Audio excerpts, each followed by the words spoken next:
Good evening, ladies. How's everybody? Hello.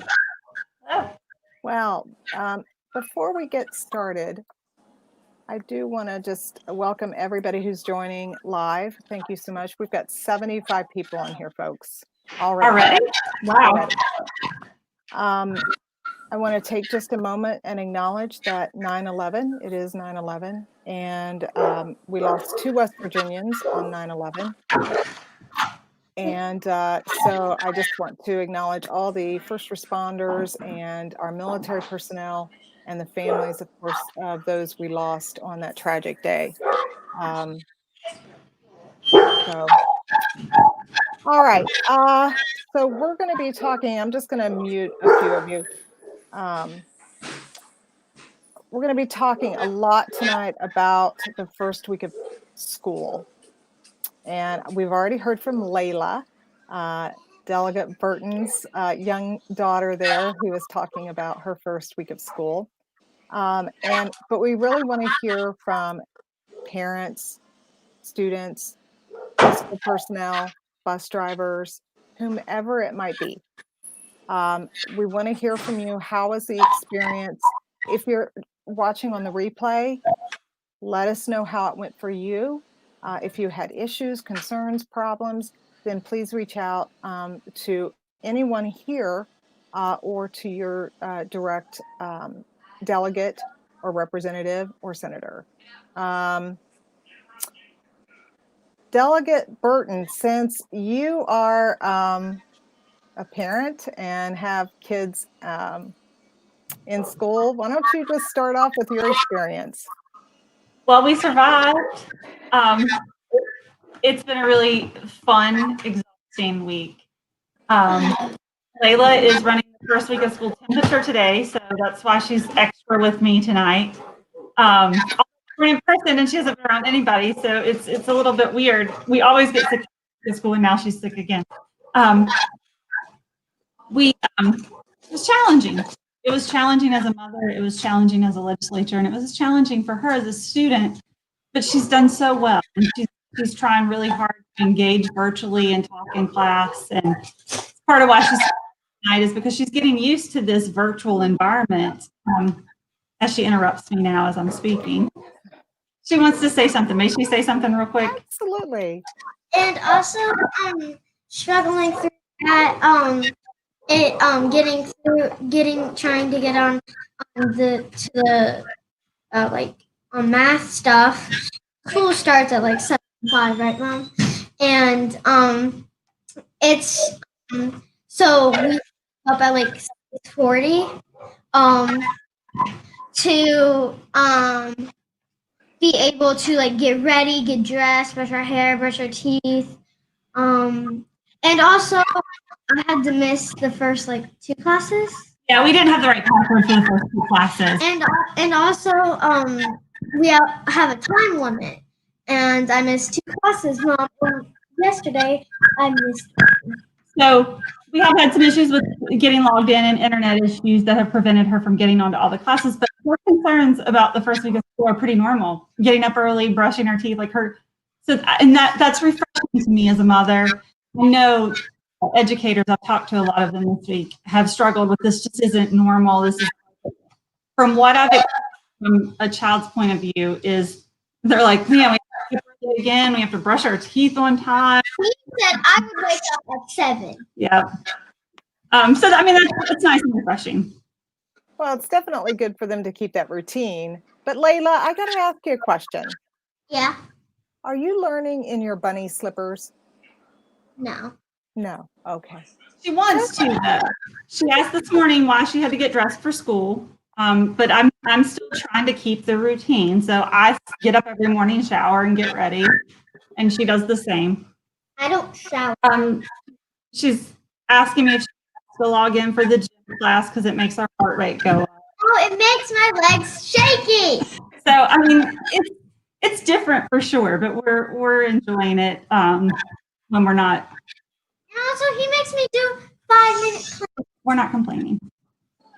But well, So we'll go to Delegate Flashauer. What are you hearing in your district? Oh, we're hearing a lot. We're in the red. So we are hearing people that are angry with WVU. We're hearing people that are angry about the choices that they have, because we went from yellow to red very quickly. It was fast.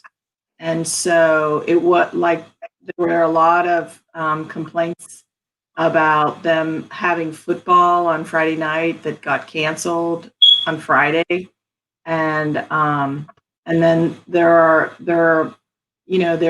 3 different things you can do that are online, and people had to make these choices. And now there are consequences of the choices that they're not happy with, like AP. I don't even understand them all, since I don't have school-age kids now. I have kids, but they're grown up. So these alternatives, I keep confusing the lingo between virtual and online, and there's one more that I can't remember. But there's a lot of frustration with, obviously there's a lot of frustration about people not having internet service.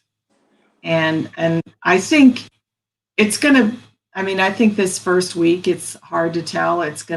We'll know a little bit more about whether the hot spots are working that are out there, and whether everybody's figured out what the rules are.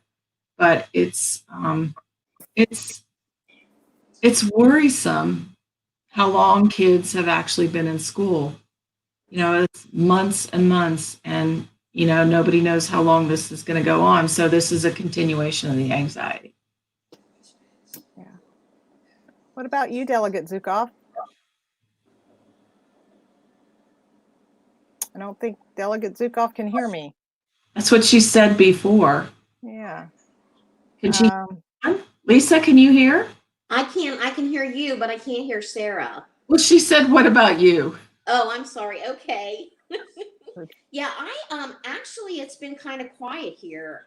As far as initially, I heard some concerns about PPE for the nurses, but I think that seems to be been taken care of. And I think initially, when we heard the governor say this week that he's putting $50 million toward PPE for school, that we obviously had some issues there that were kind of brushed under the wayside initially. But I think folks up my way have, so far anyway, been pretty patient with the process. They know that there are going to be issues getting started. I haven't heard too much about the internet yet. I'm going to be out in one of our smaller rural areas tomorrow where there are some connectivity issues. So I'm anxious to hear what folks have to say out there. My daughter is a special ed teacher, and she has a classroom. She had her kids 4 days this week, and like many parents out there, she has a baby and a 5-year-old. She had some childcare glitches this week, so I filled in for childcare on Wednesday.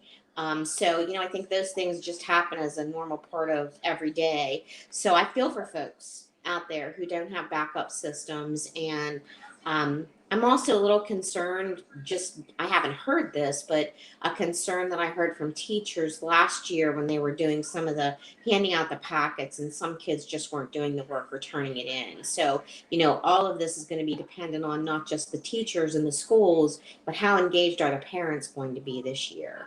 And I think that's critical. And I always worry about those children who maybe don't have the support system that they need at home, and how that's going to impact their education.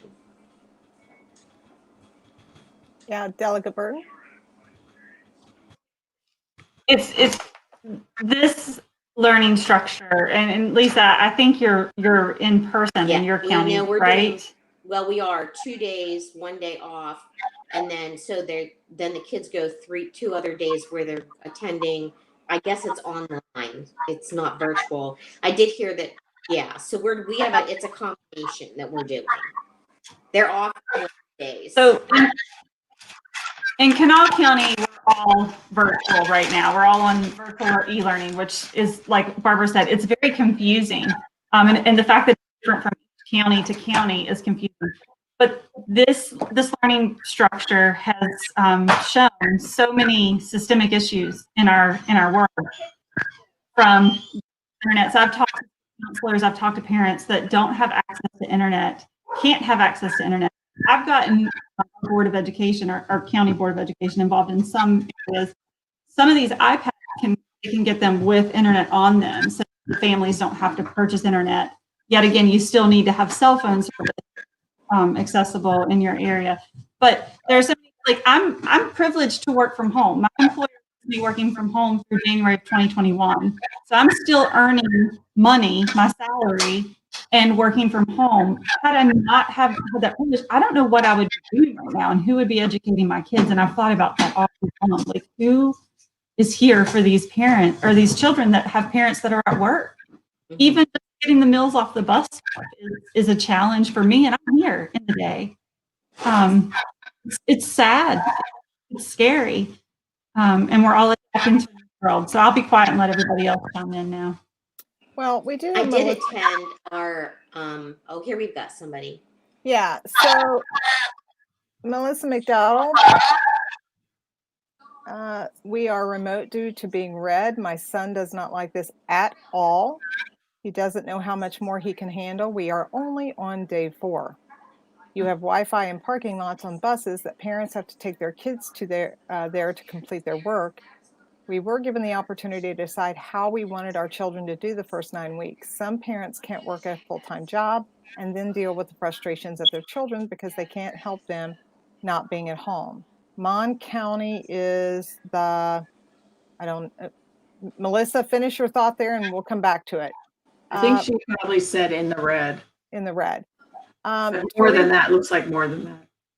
Yeah, Teresa McCune, I have many concerns. I have info from a reliable source that Kanawha County teachers don't have much in the way of cleaning supplies.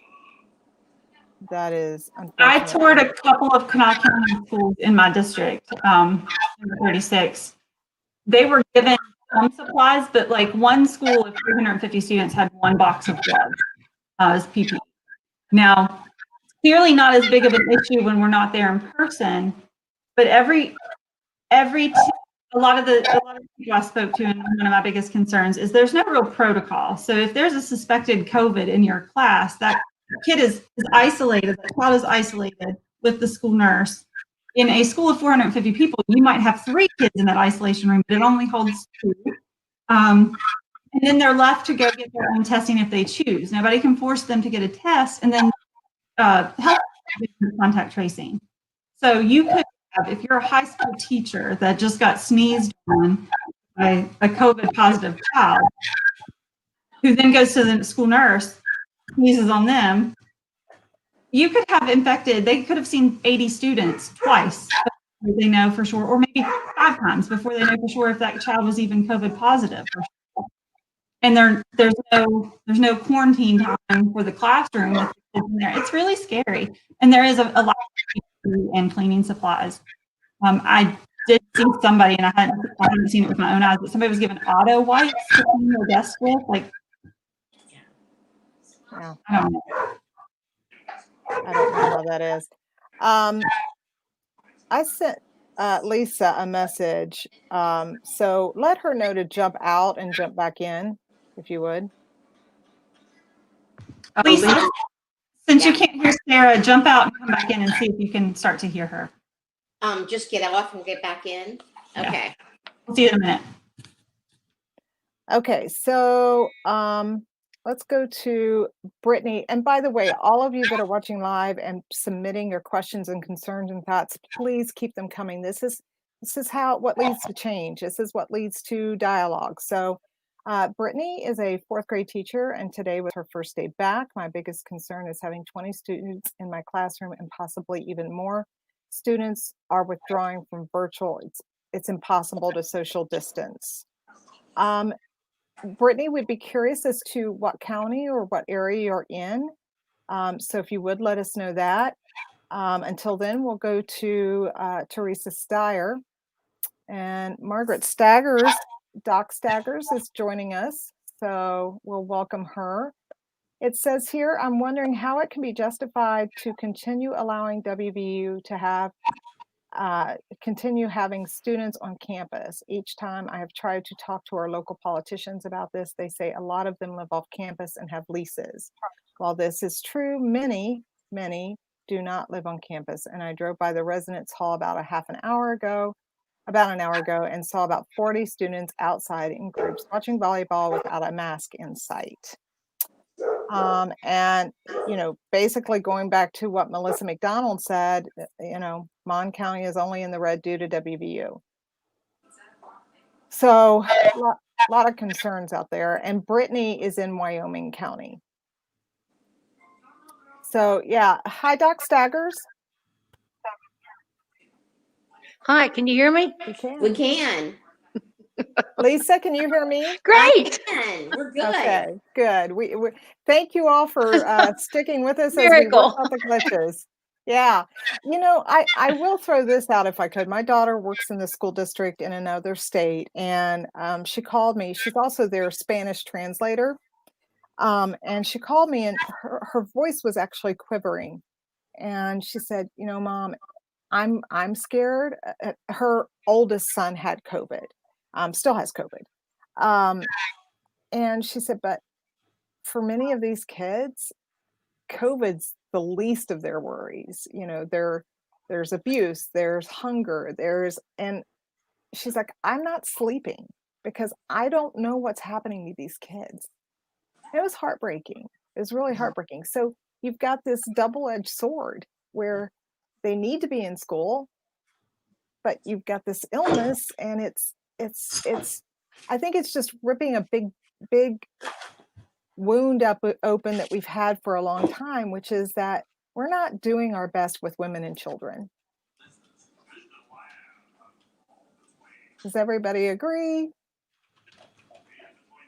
Well, I think I agree to an extent, and I think that COVID has exacerbated all of the problems that we've already had, and it's brought to light how important our education folks are in the whole mix of things, and how many roles we expect them to take on for our society, which is totally unfair. I couldn't imagine being a teacher and having to have some kids virtual, some kids online, some, two groups of kids in 2 days a week, and having to try to reach out to each of those kids in a personal manner to develop that relationship. Now, I did hear one positive thing this week about that when half the kids are there for 2 days, at least those 2 days a week, that they do have more time with their teacher than they would normally because the class size is smaller. So it's beneficial for them. But can you imagine the teachers trying to prepare? I just can't imagine that. And we want to talk about first responders. Our school staff, our teachers are our first responders in this time. And I wish sometimes we would acknowledge that a little more and be a little more thankful for what they do. Absolutely. Let's go to Teresa Steyer. She says, we can't send them home because they spread COVID in their communities. What about our community? Thanksgiving break is 8 to 9 weeks away. If our numbers are still high, will they hold the students hostage in Morgantown and not let them go home to their families for the holidays? No, of course not. So let's send them home now. So, and we've got more. I'm just going to go through these. How are parents in Mon County supposed to drive to schools, pick up lunches, and allow kids to eat in 45 minutes? Why not reimburse parents like they did last year and let parents purchase lunches? We have Tim Miley here acknowledging women in the house. That's right. Tim. Let's see here. And Melissa's basically saying to Christy and Teresa and some other ones, if the kids have someone at home to be able to do that. Now it says here, now Tammy Scott, I'm not sure what we said, but you're very welcome. let's see, Susan Perry. Susan's running for office down in Logan County, I believe. And you're exactly right. This illness has really revealed how much our society relies on education employees. Now, here's Melissa Baker. Mon County is sending special needs children back to school beginning Monday. Pray it goes well. And then Christy Dawn. I think that's true in every county. That's So I was going to chime in with Kanawha County. If you have an IEP, the students are still in school. It's challenging. It goes well in Mon County next week, but you've got children with IEPs and special needs going to an empty school, and that causes anxiety too.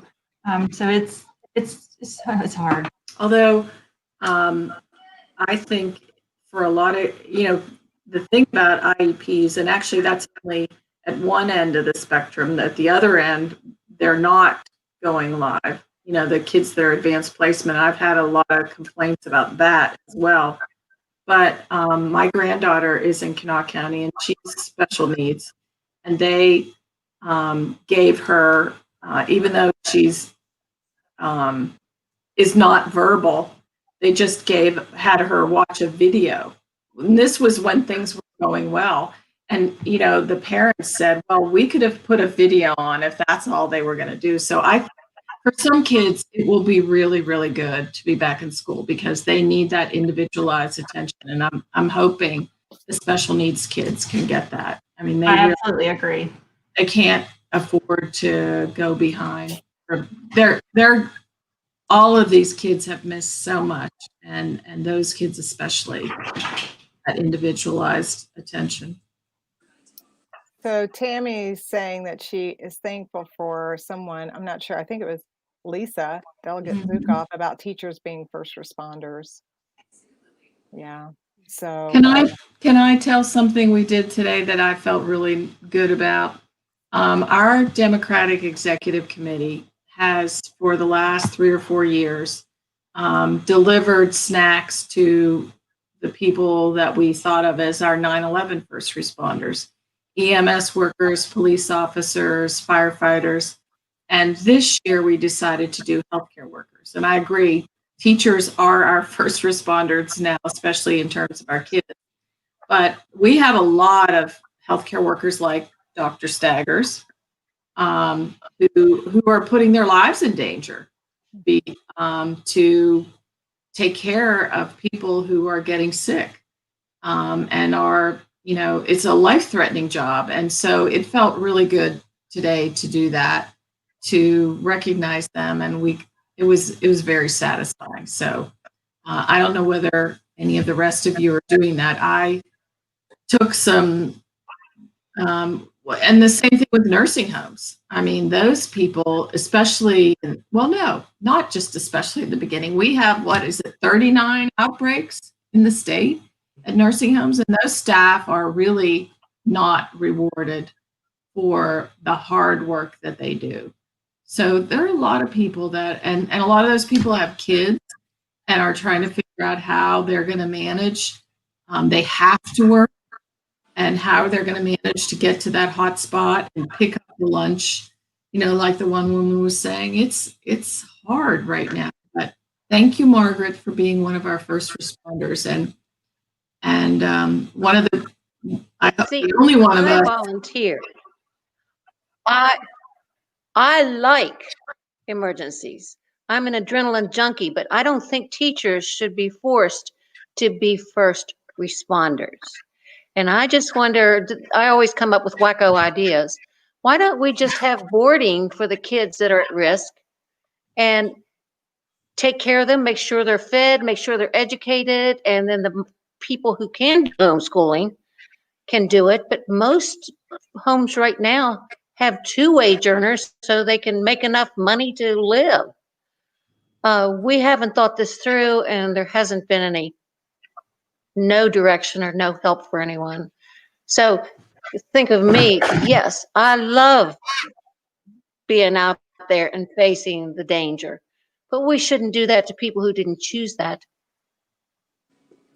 And we're that line of work. that you are well enough to be back, Mark. Yes. Thank goodness that you have Me recovered too. to be on the show. Yeah. Well, let's go. Delegate Oh, I'm meaner than Lavender ever. Bow. Delegate Lavender Bow unfortunately was not able to join us tonight. I believe she's on the road, but she did was able to throw this out at us. Constituents have reached out to me about services, physical, speech, occupational therapies that are usually provided in their homes for immunocompromised children. The therapists have to offer virtual services or students must be brought into the school buildings. And then there was another comment that came in that says, from Sheila Rose, one concern I have is my senior. I'm afraid we will struggle to get everything lined up for college, applications, recommendations, transcripts, testing, scholarship information. So, yeah, Yeah. I think that they worked through a lot of those issues last year with the seniors. And I know one of the issues they actually offered the college entrance test as soon as they could in the summer so that those kids didn't miss out. So I do think from the senior perspective, at least we had, almost half a year under our belt from that perspective last year to kind of make those changes and for folks to complete workarounds for the kids that are going to college. I didn't hear from anyone last year whose child they felt were kept out of higher education because of any of the issues that you just mentioned. So fingers crossed that that will be okay. I feel sorry for the kids that are seniors that are just going to miss out on all the activities that you usually have as a senior, all the special things that you do as a senior that they won't be able to do perhaps this year. yeah. And let's hope that they can take this experience and those who go on to be teachers can help improve,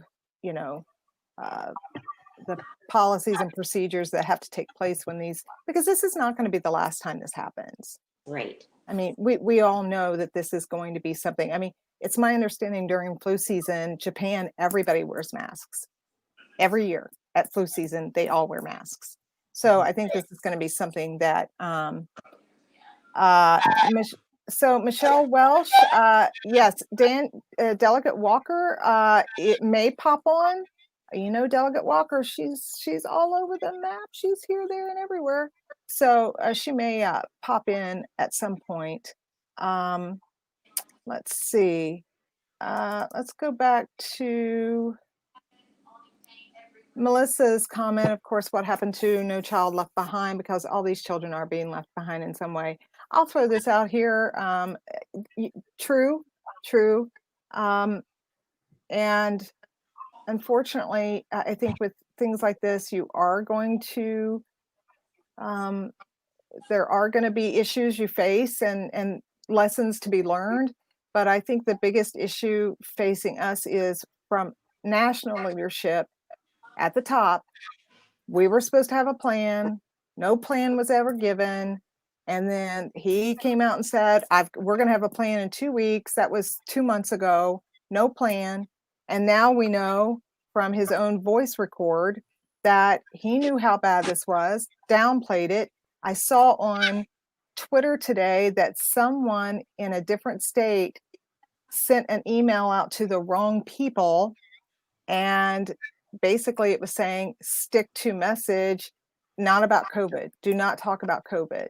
And so it's just, in the beginning, I think we did really well. And then it just went, and here we are today. Susan Perry, has any group explored using public broadcasting TV to get some educational lessons to students without internet? I think that's a really good question. I heard, I did not verify this, that that's what Mexico is doing. Has anybody else heard that? Well, we do. I think we're doing it. An educational channel that's on all day long. So that's an option for individual parents. And it's entertainment / education, but I think most of the shows on West Virginia Public Broadcasting on the children's channel are in some way educational. And then there are specific, specific programs that are educational for different age groups. Well, I'm wondering if Susan's meaning, how can we broadcast classes from the schools to the local TV channels? Is that possible? Because they can get, most rural areas have access to their local channel. So I wonder if I think that's what she's meaning. Let me know if I'm wrong, Susan. No, I think that's a great idea, but nobody is moving forward to just do it. I think we just have to, let's start it. Let's see here. We've got some more. I'm just going to keep trying to keep up with these because they're coming in. Is she able to get a 504 plan so she can take breaks as needed? I don't know much about what accommodations are possible. I've just started the process with my son. I've heard teachers tell kids to take bathroom and water breaks as needed. No need to announce it, just stay in the virtual classroom. They are checking to make sure kids just don't leave the room. They have to hear their voice, otherwise they are counted absent. Let's see what else we got. Not talking about COVID. There are teachers and personnel are getting reprimanded for talking about the guidelines for their children and going to school. So yeah, Susan's saying here, could we have teachers teaching some standard lessons to public TV? Yes, Delegate Burton. Great idea. I have been in several schools, from high school to middle school and elementary schools. Physical distancing is impossible in a classroom with the classroom size that we have in Kanawha County. And educators that I've spoken to are afraid of losing their jobs for saying something. One particular classroom that I was in last week had 24 high school students, adult students, and with 26 desks in the room, there was less than 2 square feet of tile between each desk, to the point that my hips would hit the desk when I walked between the aisles, and they're expected to be in there. And there's also no guidelines for band directors. While right now they can teach their band class on the field, what are they going to do in the middle of winter when they have to put everybody in 70 band kids in one small, I mean, it's not a small room, but it is small when you need to be 6 feet apart. Everybody's afraid of getting in trouble, and no one is making a final decision or call when it comes to the guidelines. So giving very loose guidelines that are impossible to follow, and it's falling on the teachers and educators and service personnel and staff's shoulders, like the weight of that. You've given me a guideline that says you need to wear a mask and be 6 feet apart. Physically impossible to do in my classroom. What am I supposed to do? And they're not getting any answers. Sorry, that's my soapbox.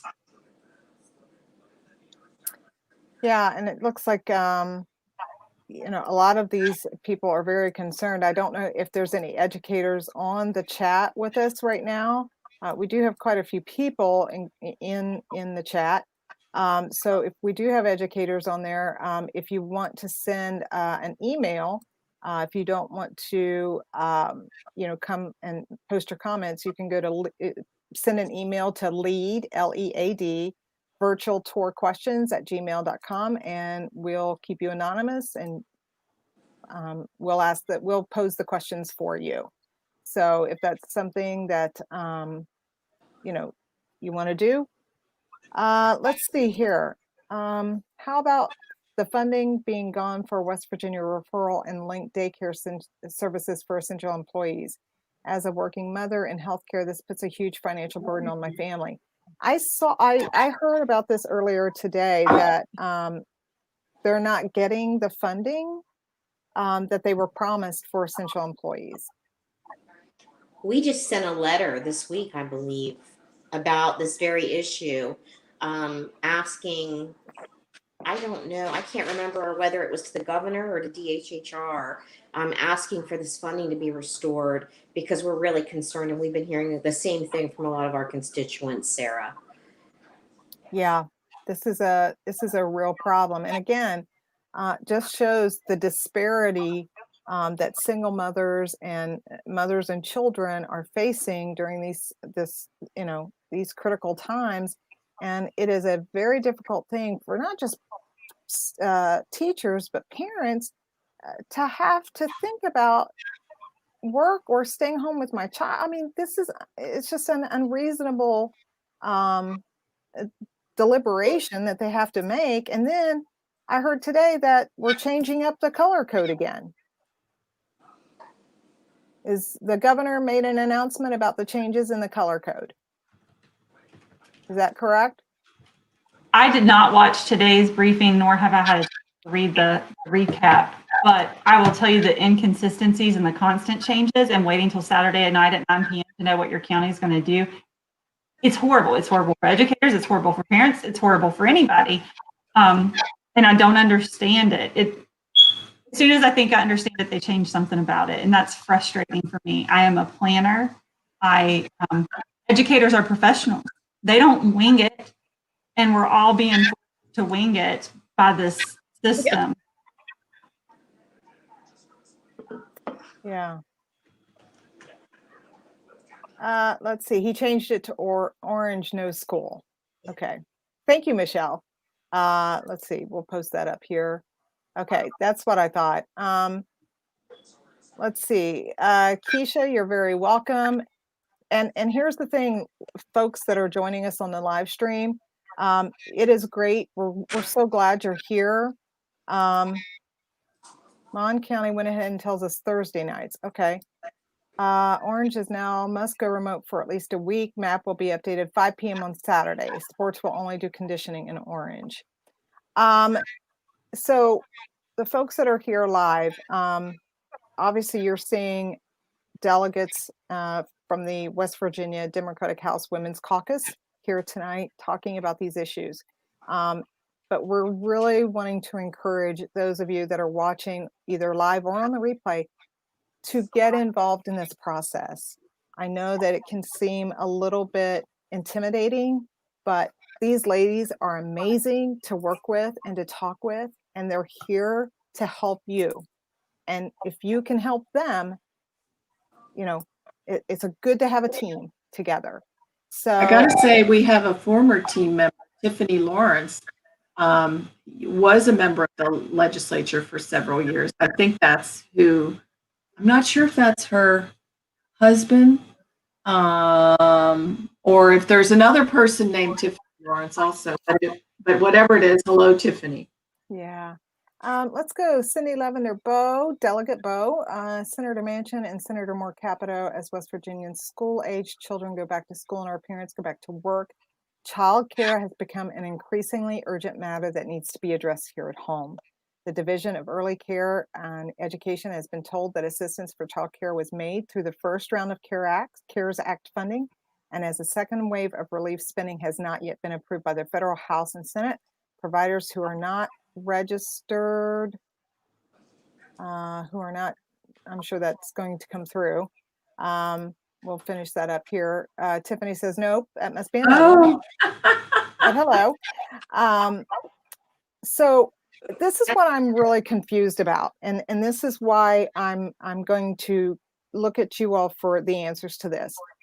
Again, the House of Representatives, House of Delegates, however you want to say it, is responsible for budget.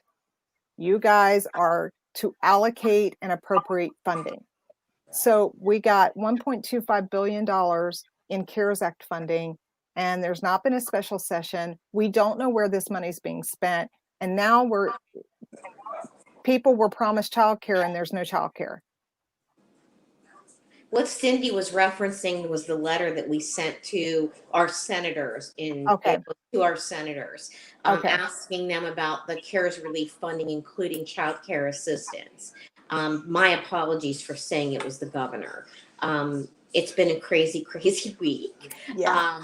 But we did send a letter, and I would encourage everyone, while we haven't, as Sarah mentioned, we haven't been involved in the process of spending this funding, which is the main job of the legislature in West Virginia, is the budget and spending the federal dollars that come into the state. The governor is still working under that emergency declaration and has been for months and months and months. This is an unprecedented time. We've never had that happen before. We don't have a seat at the table, But I can assure you that when we hear you, we listen like we are tonight, and we do send letters regularly to the governor, to other folks, and as to our senators about the issues that are concerning you. So we do, through our voice, make your voices heard. And so while we haven't formally been invited to the process through a special session, we are still trying to make an impact and have and be accountable to you and put forth the things that you are most concerned about. Yeah, Delegate Burton. I would love to hear from more parents. I mean, I have my perspective, and I've talked to lots of educators and students in the last few weeks, but from a parent perspective, a working mom perspective, a working dad's perspective, what is life like? How do you manage finding childcare at 9 p.m. on a Saturday or 5 p.m.? It has been changed. Tiffany was right. But aside from that, your day is closed. Your subsidy for childcare has been cut off. And I haven't heard a lot of that personally. I don't doubt that it's not happening. That's why I'm asking for people to let me know and make me aware, because I can't imagine. I struggle with childcare and I'm working from home. I mean, I just can't imagine.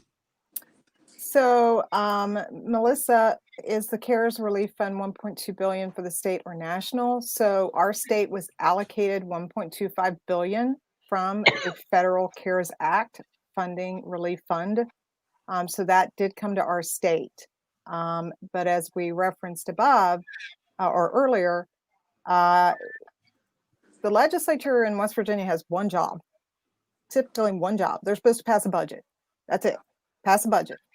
But the 1.25, they don't have control over it because the governor is managing the funds by himself. And I don't know that anyone knows where it's going. And Keisha says he awarded 1.5 million to fairs, though. No disrespect to the fairs, but children come first.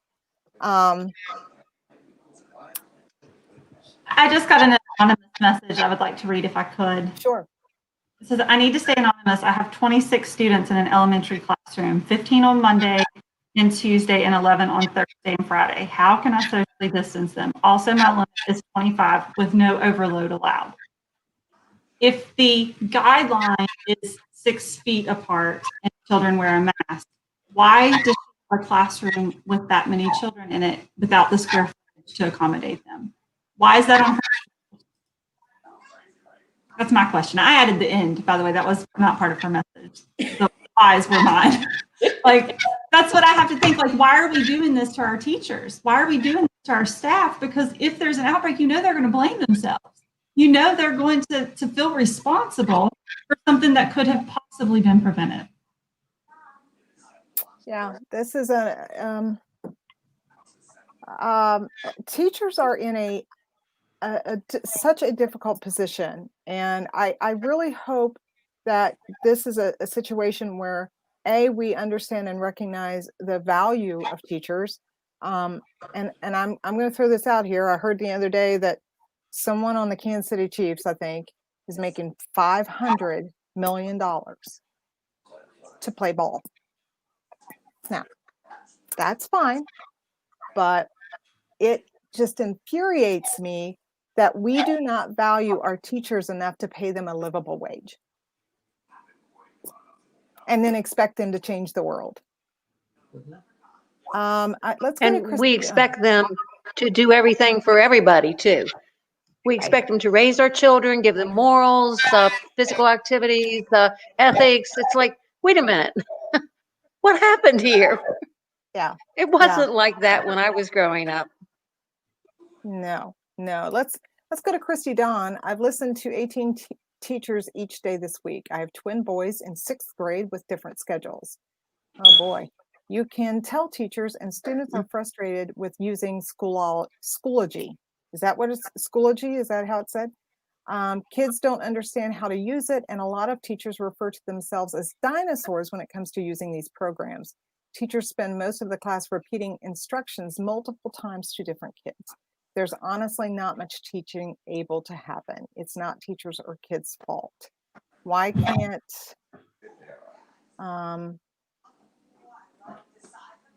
we'll go back to her. Now, Michelle Welsh is saying Governor Justice has announced the following CARES Act allocation.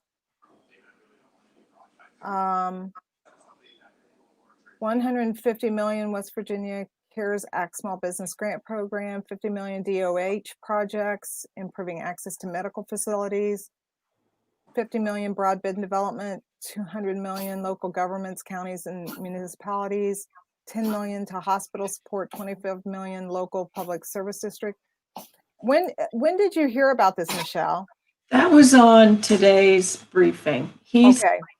And it wasn't, he hasn't given those out, but that he explained that that's what he was thinking of doing. And back to your point, the legislature is supposed to appropriate. We do have some other things we do, like set policy, Right. Set final policy about healthcare, about prisons, about criminal justice, and so on. That's also a really big part of about education, Yeah. How education is supposed to be done. But he is appropriating, and those, he said today that those were sort of going to be what he was thinking of doing. It's not anything definite, but those were his priorities. And So, even if those are priorities, they're loose. I mean, when you put Yes. 25 million to hospitals, you don't know where that's going. It's a Yeah. very It's like, and it's very disturbing that this is going on during an election, that this money is being distributed and we don't have any oversight. That's what checks and balances is all about. That is why we had a revolution from England, is that we wanted to have, we didn't want one person deciding everything.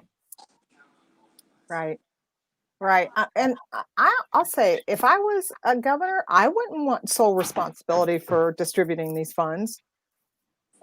I have said several times, I wouldn't want the pastor of my church spending 1.25 billion on his own. And I mean that respectfully. And he wants to say that the legislature will just come together and argue.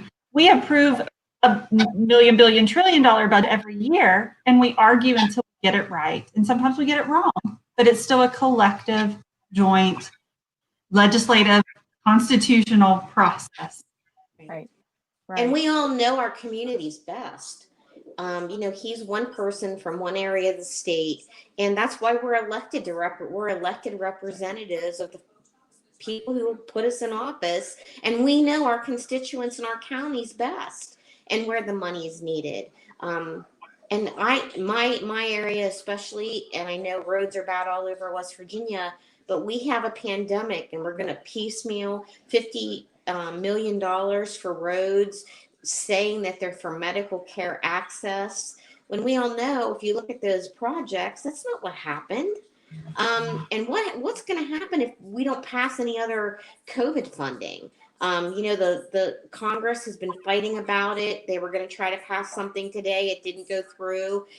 Could we use $50 million for something down the road that we might need it for? Right now, subsidizing childcare would be a heck of a way to get that done.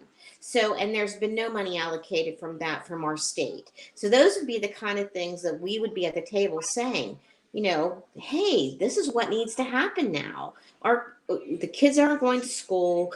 The parents have to work. We need them to work as a state, for not just their family's benefit, but for the economy. And now they don't have any childcare. What's going to happen? So I'm going to get crazy here, ladies. Just going to throw this out there. Imagine if West Virginia would become the first state to mandate and cover childcare. It's radical, I know. But imagine if we did that. We could have parents going to work for employers that desperately need employees. We could recruit people to the state. Do you think that's even possible? Well, it's pretty expensive. And we would have to, I think it's a great idea. The great ideas cost money, and we have to be honest about how much we would have to have an analysis of what that would truly cost to know how we would pay for it. to be fiscally responsible. But I think part of what we've sort of worked at that gradually, Sarah, by mandating kindergarten and expanding options for 3 and 4-year-olds to attend daycare. I mean, I think we're kind of on our way there, but we got kind of halted. And so, I've lived in Sweden, and that's one of the wonderful things about, Europe, is they have daycare for everybody who wants it. And there are many things that are better there because of the benefits that they have. They really feel like when they pay taxes, they get something for it. Yeah, I hear from parents, and my daughter hears from parents that people are just struggling. They can't afford. My daughter can't afford it. These parents are working together to try and make sure these kids have places to go, and it's kind of like a shuffleboard. Oh, we'll go here on Monday. We'll go here on Tuesday, Wednesday here. Oh, it's terrible. And especially bad in the summer. Like what I was talking about was sort of a gradual way to get there, but that doesn't even count the summer, which is really complicated for families. Yeah, it's really hard. And so something together. I just, going back to what you were saying, Lisa, Delegate Zukoff, that yes, it's expensive. And I think Delegate Fleshauer and I talked about this before. The fiscal note is going to be expensive, but I would like to see the fiscal note of if we don't do it. Yeah. I mean, the fiscal note long-term is going to be far higher if we do nothing than the fiscal note if we do something. And I know that you guys, the legislative process is kind of a step-by-step, it's not everything at once. It's a gradual process. But let's see here. Let's see. They're so I'm assuming lost, and you delegates do not have a voice where this money should be spent. I think you delegates who represent us should have a voice on where this money should be spent first. And I think, Tracy, that we would all agree with that because delegates know their districts and they know their communities, and they hear from parents, teachers, employers, employees, who, everyone they represent. And so this is a real troubling situation because no one's at the table. Nobody. One person's at the table. And so, you're all joining us here because you're concerned, obviously, and we're so glad everyone's here. But what I'm going to, and I think everybody here is going to encourage you to do, is contact the governor's office.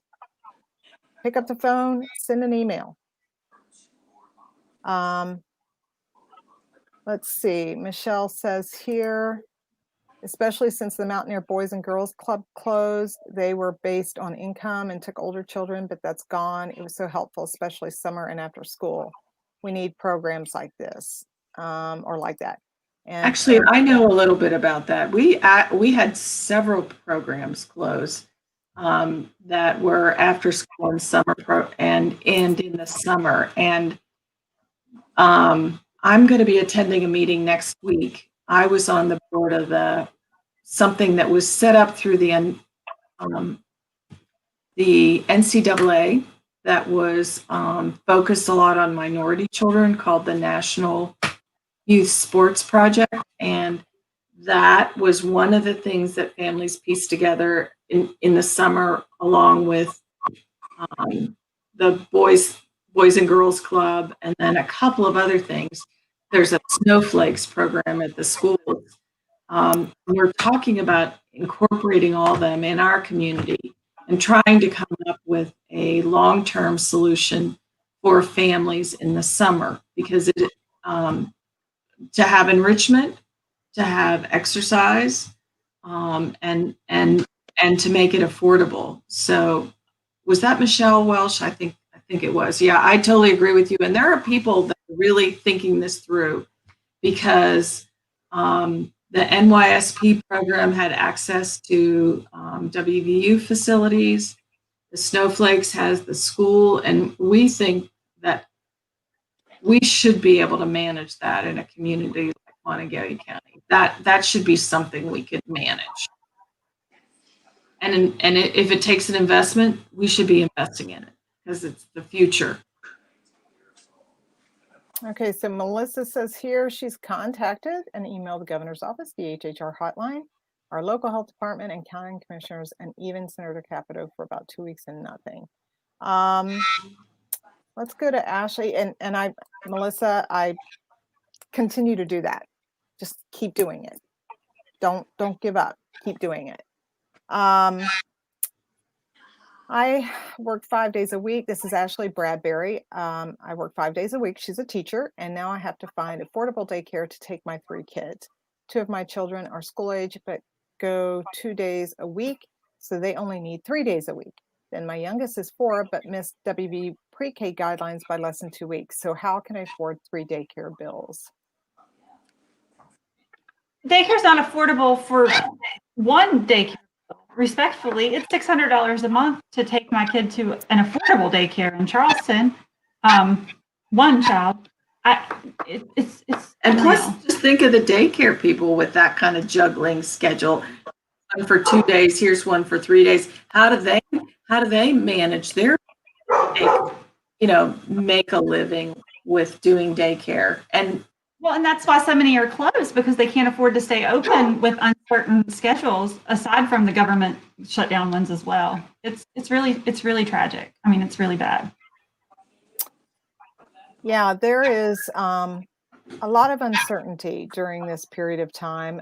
We are coming up on the 8:30 hour, and I know it's Friday, and you guys have other, and we're not, what we want to, I want to say to everybody here, and I'll talk a little bit, next week we're going to talk a little bit about the pink tax, but I want to apply it though a little bit here today, because it is, again, when we're talking about daycare, $600 a month for daycare.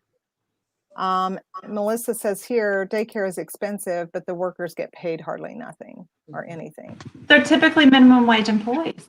Yeah, and we expect them to be miracle workers. They are miracle workers. They are, but we pay them nothing. But hey, somebody with the Kansas City Chiefs getting $500 million a year, I mean, or whatever.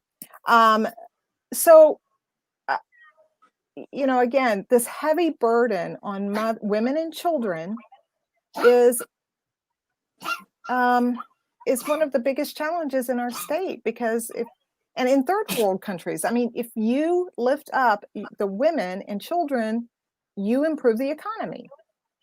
And so, Delegate Fleischauer, you're muted. I know, I got a phone call from my cousin. Why don't we do that in our country? If that's the standard for foreign countries, if we know that we can improve economics, and it's best for economic development if we lift up women and have women involved in the decision making, why can't we do it here? I don't understand it. I have preached this. I was in the nonprofit sector for a while. I was in the legislative sector.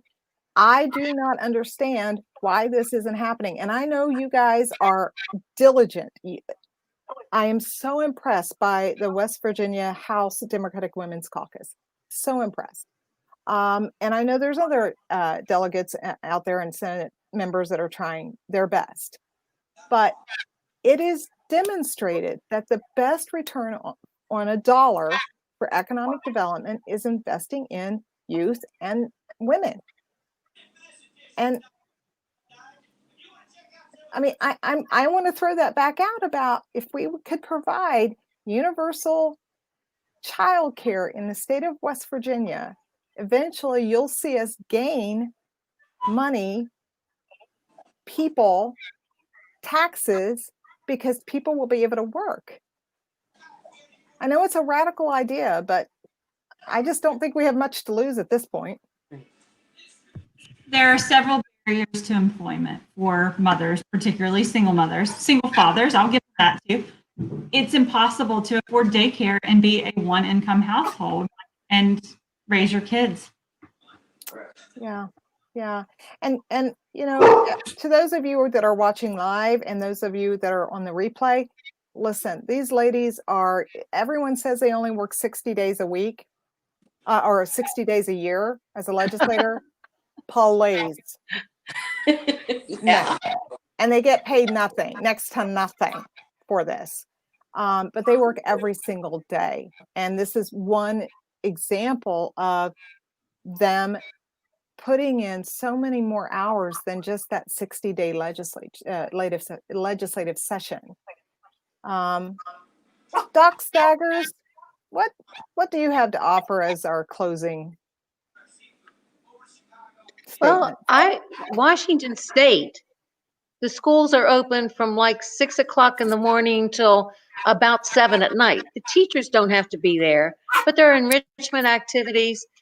Our libraries were providing childcare, and then they said, oh, they can't do that because they're not qualified or they're not certified, that type of stuff.